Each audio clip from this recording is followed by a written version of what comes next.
Tata group లో దాదాపు దశాబ్దం పాటు కీలక బాధ్యతలు నిర్వహించిన ఎన్ చంద్రశేఖరన్ భవిష్యత్తు ప్రస్థానంపై క్లారిటీ ఇచ్చారు.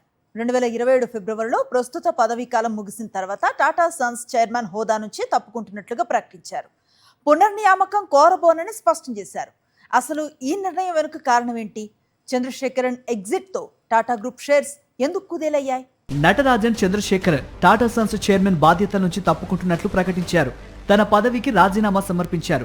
ప్రస్తుత పదవీ కాలం పూర్తయ్యే వరకు అంటే 2027 ఫిబ్రవరి వరకు ఆయన కొనసాగనున్నారు. ఇంత కీలక సమయంలో ఈ నిర్ణయం ఎందుకు?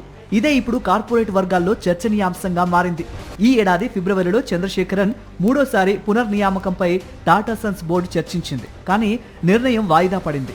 ఆ సమయంలో బోర్డులో 6గురిలో 4 చంద్రశేఖరన్ కు మద్దతిచ్చారు.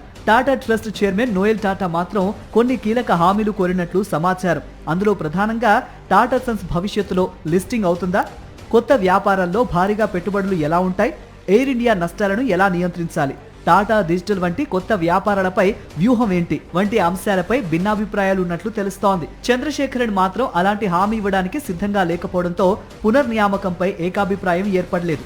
2027 తర్వాత తన పునర్నియామకానికి బోర్డు సభ్యుల్లో ఒకరు మద్దతు ఇవ్వలేదని, ఏకగ్రీవ మద్దతు లేకపోవడంతో తాను ముందుకు సాగాలని అనుకోవడం లేదని చంద్రశేఖరన్ తన ప్రకటనలో పేర్కొన్నారు.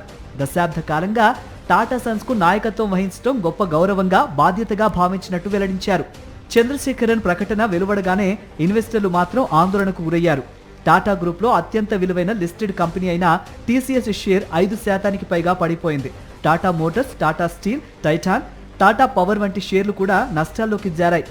ఒక దశలో టాటా గ్రూప్ లిస్టెడ్ కంపెనీల మార్కెట్ విలువలో దాదాపు 68,000 కోట్ల రూపాయల వరకు నష్టం నమోదైనట్లు నివేదికలు వచ్చాయి. మరి చంద్రశేఖరన్ తర్వాత టాటా సన్స్ పగ్గాలు ఎవరు చేపడతారు? కొత్త నాయకత్వం సెమీకండక్టర్లు, ఎలక్ట్రానిక్స్, బ్యాటరీలు, ఎయిర్ ఇండియా వంటి భారీ పెట్టుబడుల వ్యూహాన్ని కొనసాగిస్తుందా? టాటా సన్స్ లిస్టింగ్, మూలధన కేటాయింపు వంటి అంశాల్లో ఎలాంటి నిర్ణయాలు తీసుకుంటోంది? ఇవే ఇప్పుడు ఇన్వెస్టర్ల ముందున్న ప్రశ్నలు. కాబట్టి చంద్రశేఖరన్ ఎగ్జిట్ టాటా గ్రూప్ కి తక్షణ ఆర్థిక సంక్షోభం కాదు, కానీ దాదాపు దశాబ్దం పాటు కొనసాగిన నాయకత్వానికి ముగింపు పలుకుతూ కొత్త వ్యూహం, కొత్త నాయకత్వంపై మార్కెట్ పెట్టిన తొలి పరీక్ష మాత్రం ఇదే.